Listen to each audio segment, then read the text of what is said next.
Good morning. Welcome to the Celtic Way Morning Briefing Live. It's Friday the 10th of February. I'm Tony Haggerty, at Haggerty10 Twitter handle, you know that. And I'm joined today, three amigos again, guys, excellent, by Sean Martin at Sean Martin TCW and Aidan Macdonald at Aidan C. Macdonald. Good morning, gentlemen. How you doing? Not bad at all, Tony. Yourself? Oh, good. Excellent. And excited to announce the giveaway Let's do the offer today. It's a belter, ladies and gentlemen. As you can see, running along your screen at the bottom, subscribe to the Celtic Way website. Costs you £1 for 3 months. Hit that button, www.celticway.co.uk/subscribe. But we're also, for new subscribers and existing subscribers, we're giving away 2 tickets for Celtic versus Rangers League Cup final at Hampden on Sunday, February the 26th. Guys, you've got to get involved in that. All you have to do is hit the subscribe button. If you're a new subscriber, it costs you £1 for 3 months, but you'll be automatically entered into the draw for the League Cup final tickets. And if you're an existing subscriber, look out in your emails. We'll be sending you a form, fill in a form, send it back.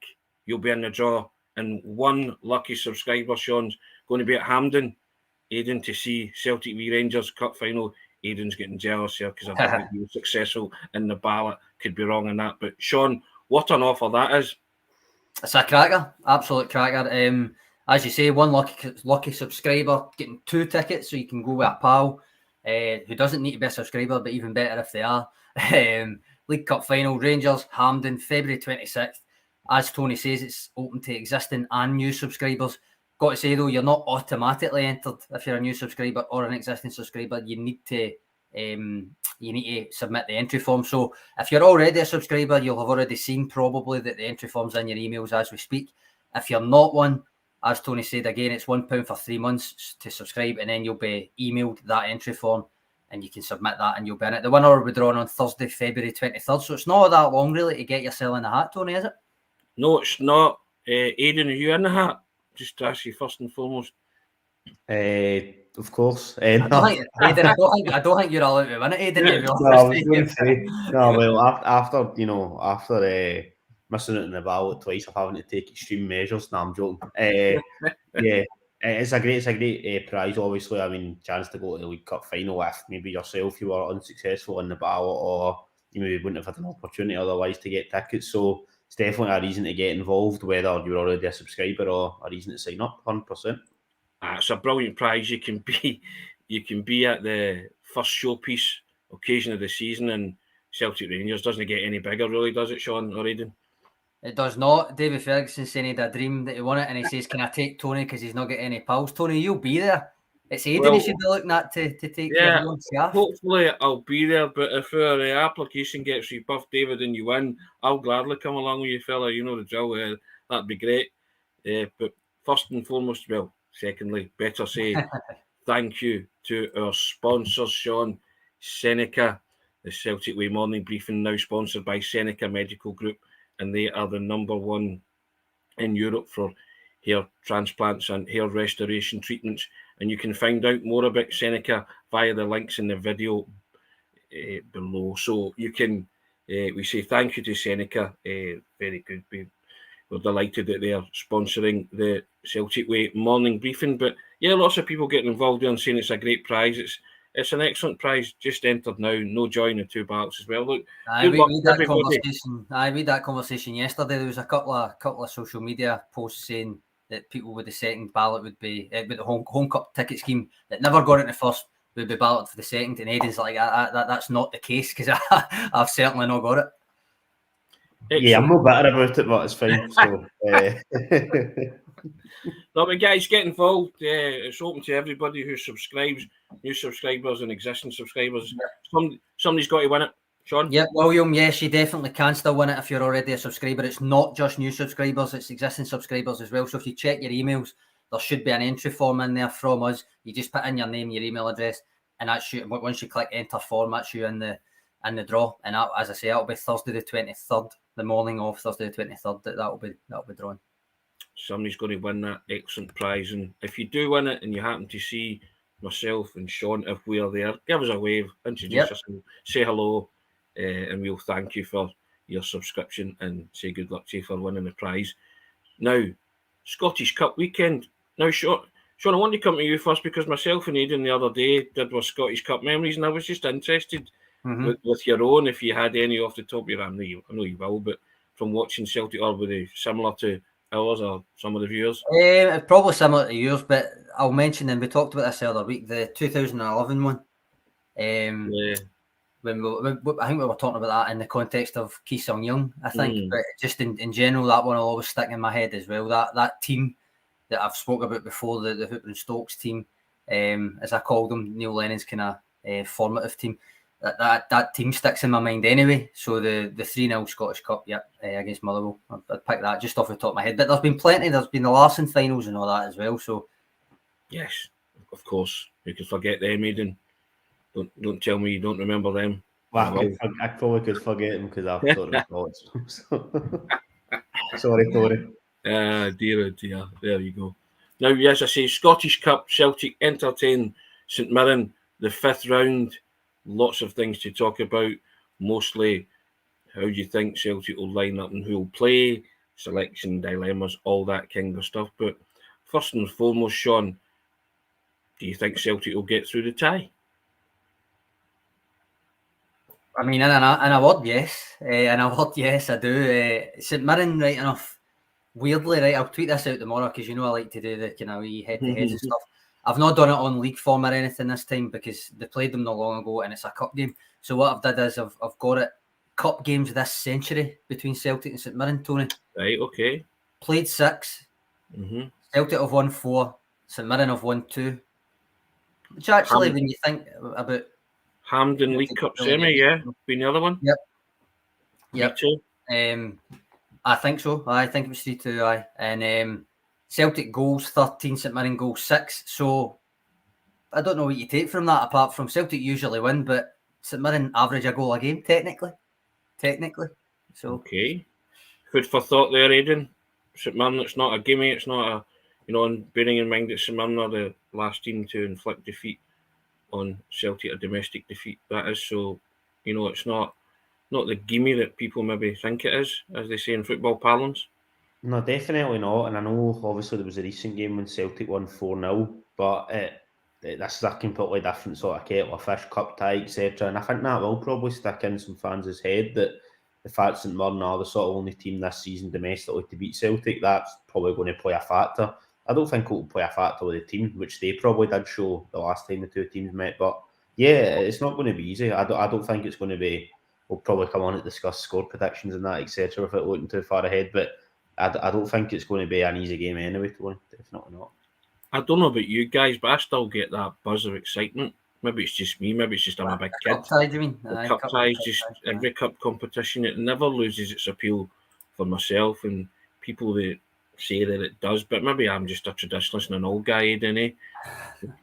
But I love it. I love the buzz of the Scottish Cup, and sometimes I prefer to play other teams because you play teams from your league 4 times a season. But there's intrigue with the St Mirren one because they are the last team to beat Celtic, and I'm really looking forward to it. And as an aside, St Mirren was the first team I covered as a reporter when I worked for the Paisley Gazzetta della Sport, as I called it. And I followed St Mirren. So in terms of, you can only support one team, but I genuinely like to see St Mirren do well, but not tomorrow. Let's put it that way. Jason Lee just pointing out that St Mirren are the only domestic team to have beat Celtic this season, so there's always that. I've played them since, though, is what I would say, Aidan.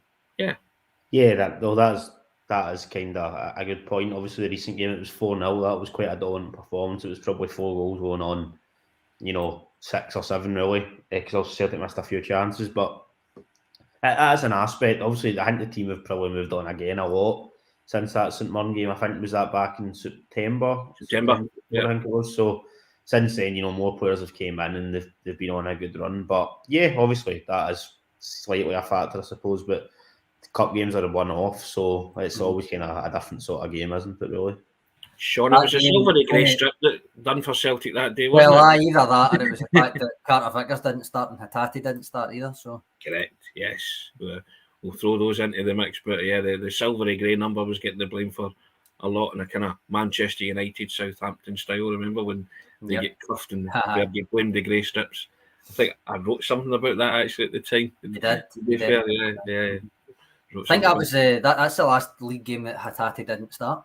He came on at half time right enough, so he was still a part of that day, but that's the last one he didn't start. So yeah, well, was that 18 in a row, Sean? Since it was more than that now, I think, but I can't remember. 20 maybe. I can't remember exactly what it's up to. I'll look it out for the expected 11s probably. But Aidan, are you expecting anything different from St Mirren? Are you expecting them to come and have a go? Because like everything else, it is a one-off cup tie, winner takes all, nothing to lose. Why would you be defensive then?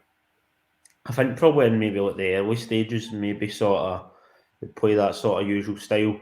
But yeah, I think they will probably have more of a go than they might have in the recent league tie. Obviously, St Mirren have been doing relatively well this season. I know they did lose at home recently. I understand this match is obviously at Celtic Park, but they had a good home record, for example. They were having probably a decent enough season. But I mean, if it was to go on, like if Celtic were 1-0 for a large period of time, or it was 0-0, I think they would probably have more of a go than they would if it was a Scottish Premiership match. But maybe in terms of the early stages, I think it probably quite similar to the more recent outing. But yeah, the fact that it is a kind of, as I was saying, a sort of different sort of fixture, I think they probably will have a wee bit more of a go. But I would imagine that if Celtic did get a few goals, they probably will just, quite a lot of teams do, maybe shut up shop a bit just so they don't get completely thrashed. Sean, Steve Robinson's got a not bad record in the cup. He took Motherwell to both cup finals, lost them both obviously to, I think it was Brendan Rodgers, Celtic at the time. But I mean, still a decent pedigree in terms of cups for a manager of a Scottish club. I mean, it's slightly behind Callum Davidson actually winning the two of them, I suppose. But you're right, he has got a good consistent record in getting teams to the latter stages. Hopefully that does not continue tomorrow, right enough. But I agree with the commenters, Derek Crawford there. Just in context of what Aidan was saying, and I get where you're coming from, Tony, in terms of it's a cup tie, you genuinely have nothing to lose. There is no points up for grabs. You either go through or you don't. But ultimately, I think Derek's probably correct. I think they'll play 5 at the back and they'll try to hit on the counter, and they'll see what they can get from it, basically. And it's up to Celtic, as always, to break somebody down. And at Parkhead, you know where I stand on that. At Parkhead, it will happen. So Curtis Main will be his usual pest. Aidan. Yes. They obviously always has a bit of a sort of physical threat and had that goal that was offside back in the 4-0 game. So yeah, he's definitely something they'll need to watch out for. But it is a player that Carter Vickers and, if we're assuming Starfelt will probably start beside him, they've kind of came up against quite a lot, regardless of the teams he's been at. But yeah, no, he's definitely a presence up the top of the park. So does that let us into your predicted 11 there, Aidan, that you're picking Starfelt over Kobayashi? Is that what you're saying? Yeah, potentially. That's me. Spoiled part of my defence for the team. Where do you stand on that? I was thinking maybe Kobayashi would get a wee nod again against St Mirren, but I was thinking the same because he seems to like playing a cup team, doesn't he? And I don't expect, in relation to Seagrace, originally he was playing the League Cup games and stuff. So I think he's tried and tested Kobayashi in the cup games, and I don't think that'll be different. I think he'll keep Kobayashi. It's very literally the same team he came up against when he started in a couple of weeks back. So, and to be honest, that day that was the first look I'd done. I know that I liked him on the ball. I liked his passing. I liked how crisp it was. How eager he was to be on the front foot. The only kind of critique I had was in the air. I thought Curtis Main had the better of him.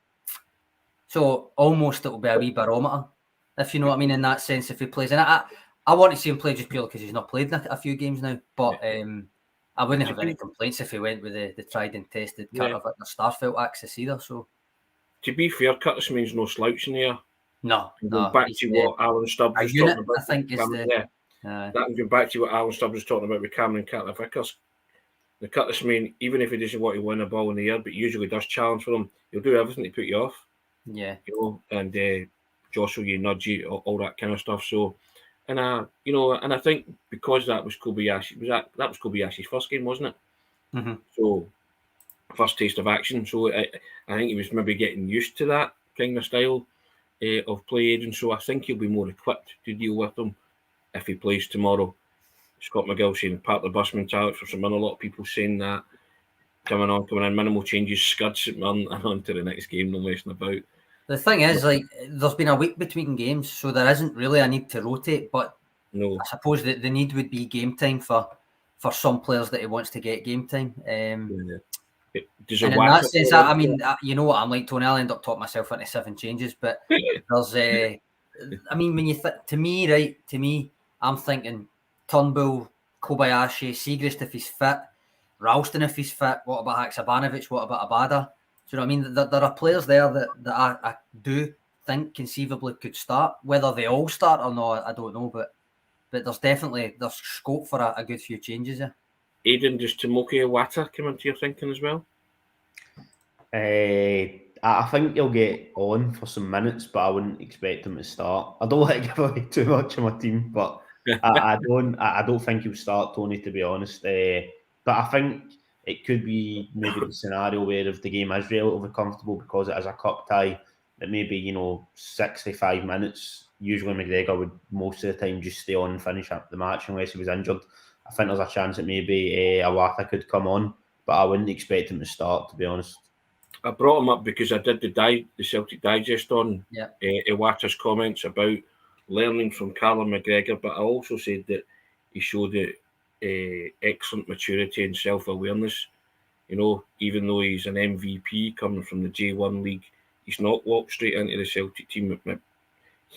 Not so much he might have expected, or some people might have expected, but Sean's put the link up to that article in the comment section. You can read that. But yeah, I mean, I really liked the way he spoke, Sean, about that, and sort of saying there's a guy there who sets the bar and I can learn from him. I thought, good on you. You will bide your time because that's the way Ange Postecoglou works. Game time's earned, as he always says. Mentioned that too. So, but at least he's sort of making the right noises and saying the right things. John? I can see what you were getting at with it. I think you've got a point.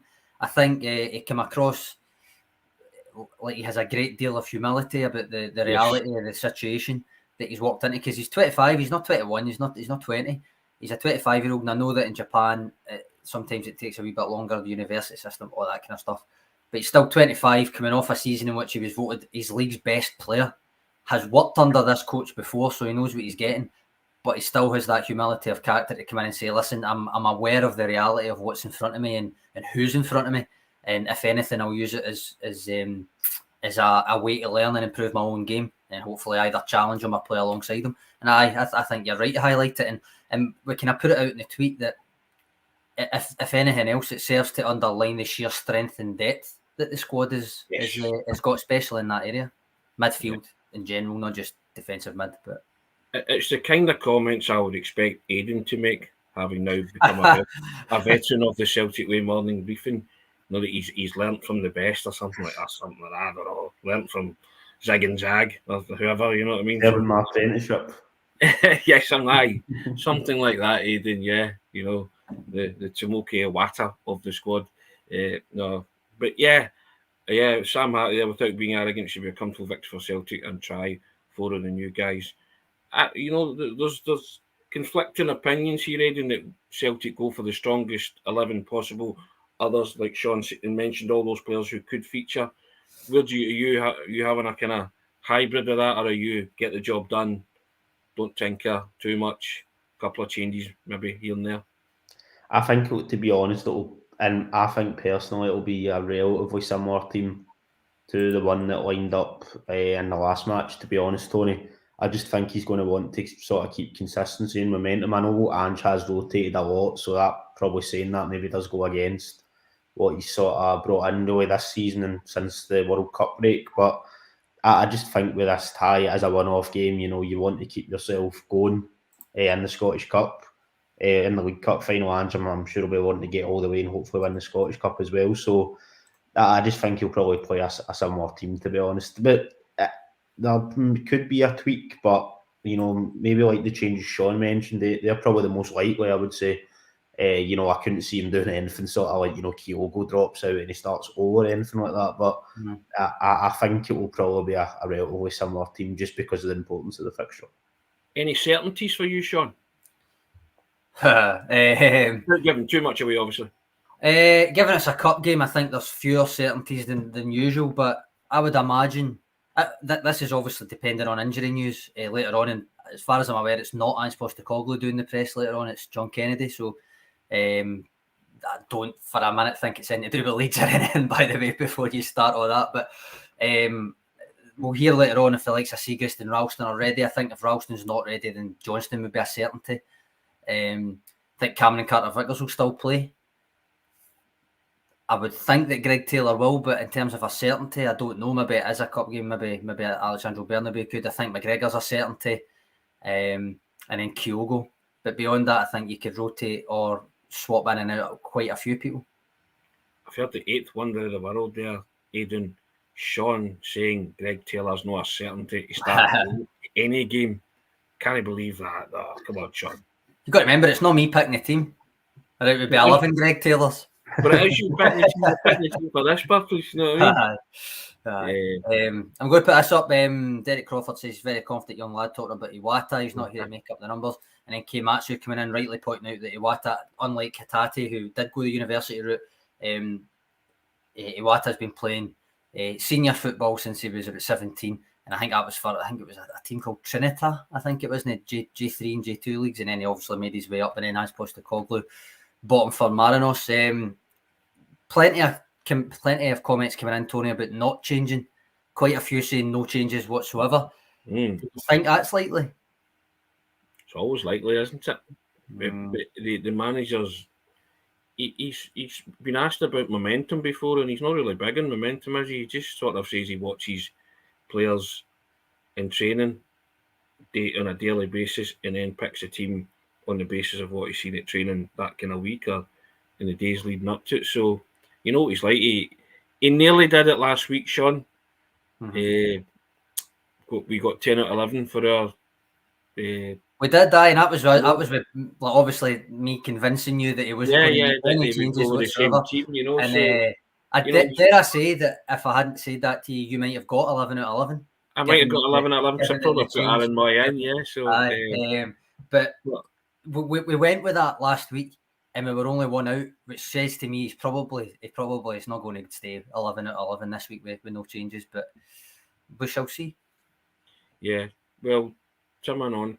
Scott McGill, I don't see him rotate much. He's looking at risk, and Charlie McGill. Sorry, I flicked that away, Tony, before you fixed that. But Scott Ward players need to see a pathway. I agree with that, Charlie, as well. And Cal Mack, CCV and Kyogo are 100% certainties, in my opinion. That's Derek Crawford. I think that's... Adam comes in saying, mark my words, Siegrist will play curveball. I don't think it is a curveball. If he's fit, he already played in the early League Cup rounds. I think he only didn't play in the semi-final because he was injured. I think if he is fit, he will play. I don't think it is a curveball. I think that's what he's going to do. Well, we already got a curveball with John Kennedy taking the... Yes, the press call. You know, the rumour mill will start, Sean, as you say, it'll go into overdrive, won't it? Skips presser amid league links and all that. Yeah, you can see it now, can't you? You can see it all now. Maybe you just can't be bothered addressing that, eh? You know. I mean, maybe he's decided to play his mulligan this week. Is that the first time this has happened? Like since Ange has been in, that Kennedy's done the presser? I mean, John Kennedy's done pressers before. Right, okay, but I think you're right. Don't panic, Aidan. Don't panic. No, I know. I was more just thinking it was just interesting, just if that was the first time since Ange came in. I don't remember him taking it. Obviously, when Kennedy took the reins for those sort of 10 games, or was it 10, 11 games, whatever it was, during the COVID season, I know obviously he was doing pressers then, but yeah, Kennedy always speaks really well, to be fair. He did an interview on Celtic TV recently. I did a few news hits from it. He was praising Kyogo and talking about the 5 subs rule, and he always sort of was, you know, as he did a couple of seasons ago, he spoke really well, clearly knows his stuff, etc. So it'll be interesting to see what he's got to say, just to get his point of view on some of the probably sort of usual questions that we'll hear. So I'm laughing at this. I'm not laughing at you, Aidan. No chance of TCW start at 10 a.m. and Seagreaves playing. He's been injured for 2 months. There you go. Well, we make it 10ish, don't we? He did say it was like, remember, he didn't mention him for about a month and a half. Yes. I was thinking it was a mystery. Where is he? He did say he had a setback, didn't he? He said he was injured and then he had a setback. I mentioned him a couple of weeks back and says that he had a wee bit of a setback, but again, we'll need to wait and see if he's actually still injured or not, because he's rarely mentioned. Yeah, and it depends if someone asked John Kennedy about. Well, that's true. As well. I mean, the thing is, you know what it's like, Tony. First question at these is always squad update. So there has been chances for him to mention him, and he's just not mentioned them. So that was what became in my mind. I was thinking it was a mystery. Correct. Yes. Derek Crawford coming in 10 to 12. He's saying, yeah, we're fashionably late. I think you would say now and again. But listen, we try and prep. It's not. Don't just wake up and fall out of bed and look like this. Well, I don't know if Aidan and Sean do, but I guess I can't really speak for that. I just kind of perfected the hedge drag through a man backwards look. It's all there. I'm pretty sure. I mean, it was only it was more than a couple of weeks ago now that he says he was back in training. I'm sure he said that. So he did. I think he said that he was after a setback, didn't he? Yeah. Mm-hmm. Man, he should be available. Well, maybe not should be available, but I think he will be available soon, because he'd mentioned in the sort of update with Ralston recently, he sort of just kind of put them both in together. Can't remember if he was asked specifically about one or the other, but he'd said that he didn't think he'd be available for the game we've just had at the weekend, but last weekend, sorry, but he thought that if they would be in contention for this sort of forthcoming match tomorrow or the next game after that. So he must be relatively near contention. And what the commenter mentioned about it being a curveball, I do agree with what you were saying, Sean, the fact that he had been the sort of cup goalkeeper, probably would have played the semi-final and the previous Scottish Cup match if he hadn't been injured. It probably wouldn't be the biggest surprise if he did start. Really, that could be another change, to be fair, that Ange could make if he's available. Alan Woods comes in and says, "No panic. Assistant managers tend to do cup press conferences a lot. Plus, I hate the phrase pressers. We'll just call it the Gettysburg Address then today from John Kennedy, which wasn't very long actually. There's a kind of urban myth about the fact that it took forever, but it actually didn't. But there you go. Edward Wise saying Kennedy to Leeds. That's the thing. Yeah. I'll start the rumour here. Yeah. But yes, I think lots of quandaries and selection dilemmas, isn't there, ahead of tomorrow? David Ferguson knows if Kennedy just cleans the boots, he's a coach. Yes, he is, indeed. Very well said, David. But yeah, I mean, I'm with you, Sean. Every time I think I've got an 11 formulated in my head, and then somebody throws in a curveball and mentions a player, I think, oh, maybe so. You know, O being one of them, possibly. I mean, we've got mixed kind of comments on that.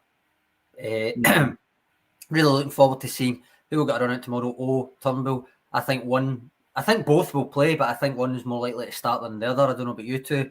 Derek Crawford saying no rotation, get the game one and then make the changes.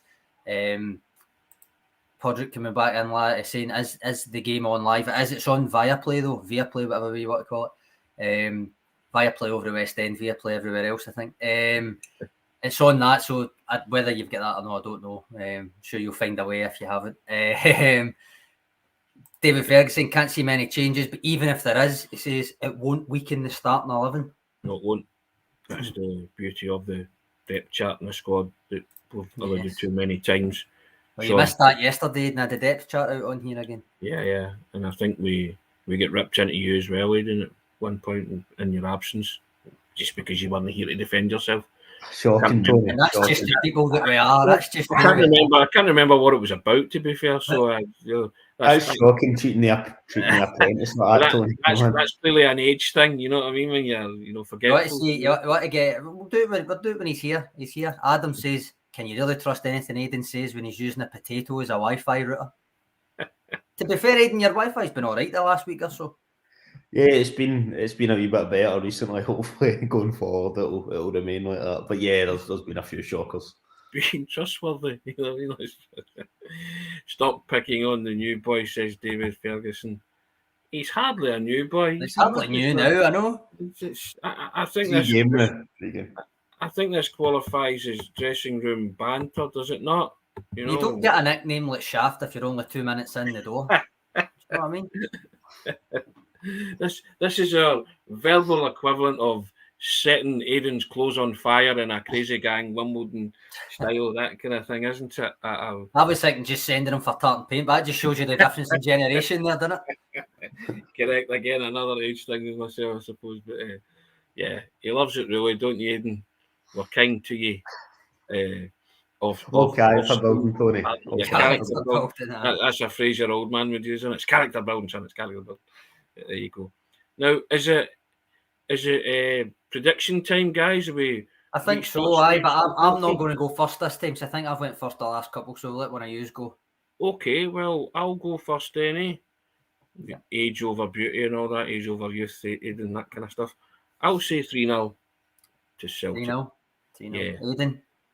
I'll say 3-1, just because you had mentioned recently, Sean, that get into people's heads. That's what I do with these stats. Even though obviously they didn't score in the last match, St Mirren, the 4-0 game, they have been averaging just about a sort of goal a game against Celtic type thing. So I will go for 3-1.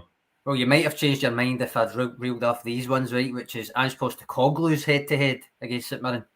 Played 5-1-3, lost 1, drawn 1. 12 goals for the concession of just 2, both of which obviously came in one game. So they don't usually score against Postecoglou's Celtic. I'll still go for 3-1. Right, I'll just go a simple, straightforward 2-0. 2-0? Yes. 2-0, 3-0, 3-1.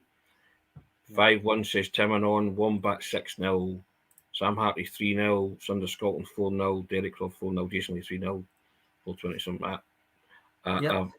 A varied range of scores there. 3-2 says Young. It's a bit close for comfort. Is it not? 2-0. But most people. Yeah, what a shout that is if that comes in. Curtis says 4-0, Kyogo first goal scorer, last goal scorer, 120-1. I don't know if that's accurate, but if it is, might put it on there. Are you on that, Sean? Potentially. Indeed. Aidan, you're a betting man. Well, to be fair, some of my predictions I wish I did put more but no. Self-praise is no praise, Aidan. Self-praise exactly, is no praise. But no, I've not had a win. I've not had a win for a long time, Tony. If you want to, you'll be dining out on the 2022 World Cup for years, I think. Or as I like to call it, do you like a wee Titus Bramble?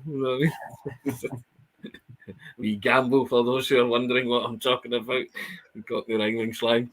I might put that on, to be fair, if that is accurate. I think Titus Bramble's retired. Yes, he has indeed. Well, guys, that's been 32 and a bit minutes, or nearly 33 minutes. I've enjoyed that. Decent preview of the Scottish Cup tie against St Mirren and other things. But I'll just direct you once again to the wonderful offer that we've got. Sean, what can you win? There it's there, guys. We're giving away 2 tickets for the Celtic and Rangers League Cup final, February the 26th. And if you subscribe, it costs you £1 for 3 months for your chance to win. And it's available to existing subscribers and new subscribers. You'll receive a form, fill in the form with all your details, send it back, excuse me, and you'll be entered into the draw for the tickets. Sean, when's the draw? The 22nd, did you say? 23rd. It ends midnight the 22nd. So it ends midnight on the 22nd. Speaking 11:59 p.m. on the 22nd, but and then the draw's on Thursday morning, Thursday the 23rd. So get involved and subscribe. £1 for 3 months. Hit the button, www.celticway.co.uk/subscribe. That's www.celticway.co.uk/subscribe. And look out for your email coming, dropping into your boxes for existing subscribers. It should be there. Should be there already, Charlie. It's because I double checked with a couple of people this morning. They definitely got it. So check your inbox, spam, all that kind of stuff. Search in your emails, and it should be there. And if not, fire one of us an email, and we'll try and figure it out for you. But look at that! It's a wonderful giveaway. 2 tickets, Celtic Rangers Cup final. Aidan still harumphing there on his screen because he was unlucky in the ballot. And we also say thank you to the Celtic Way morning briefing sponsors, SENECA. Celtic Way Morning Briefing now sponsored by SENECA Medical Group, and they're the #1 in Europe for hair transplants and hair restoration treatments. And you can find out more about SENECA via the links in the video below. And we say thank you to them for their continued sponsorship of the briefing. Guys, we couldn't do it without you. Thanks for your comments. We always like a Friday because we get all sorts of comments about the team. Predict your own 11, guys. Let us know if you get it right. And also we like the scores as well. All sorts of landslide scores for Celtic. Aidan, it's a Celtic win for everybody. Par for the course these days, is it not? Yeah, pretty much. I would be probably concerned, to be fair, if none of us were predicting a Celtic win for this game. But yeah, fingers crossed to get the job done. Obviously, it's the only sort of tournament in Scotland Ange hasn't won, and hopefully that'll get sorted this season. It's in your contract, guys. I don't know if you didn't know that, but if you choose anything other than a Celtic win, you need to explain in writing why. It's an official written one. Beware the buddies, Sean. Last team to beat Celtic domestically. Yep. No, echo what you say, Tony. Couldn't do it without you guys. Much appreciate it. Yous make it as much as we do. We just sit and talk. Yous make it by tuning in and by throwing in your questions. So, excuse me, it's always fun. That's what we like about it as well. Guys, I'll say it every weekend. Result dependent. Have a good weekend. Here's hoping that Celtic can book a place in the 6th round of the Scottish Cup by beating St Mirren tomorrow. Enjoy it wherever you watch it. Sean, first class as always. Aidan, thanks very much. Sorry about the ribbon, wee man. It happens, doesn't it? You know what I mean? Take care, eh? Cheers, guys. Cheers, guys.